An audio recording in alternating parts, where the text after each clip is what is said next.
Umagang kay ganda. Ako si Rap. Tara, samahan niyo ako. Driver ako ngayong araw at nandito na tayo sa Greenland. Hindi ko alam kung saan eksaktong lugar sa Greenland. Pero shit! Ang ganda dito.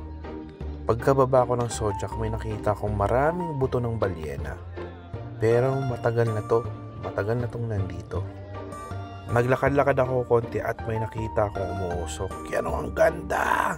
Kala ko mayon volcano. Pinayagan tayo ng expedition ng ukyat. Ayun yung 360 ko naka-on yan. Dito sa vulkan na umuusok. Yes! Excited akong lumakad paakyat para makita ng personal kung ano talaga yung umuusok sa taas. Siyempre wag lang tayong magpahalata na sobrang excited tayo makita. Maingat pa rin ako sa mga hakbang ko paakyat kasi may mga malalaking bato, madulas na buhangin at malambot na lupa. Parang kumunoy, hinihigop ka pababa sa bawat hakbang ng paa. Malapit na ako sa tuktok at makikita ko na kung ano to. Ayun mainit na tubig na umuusok, parang bukal, parang maliit na bundok. First time lang talaga ako nakakita nito. At dito pa sa Greenland. At manghang-mangha pa rin talaga ako sa ganda ng lugar.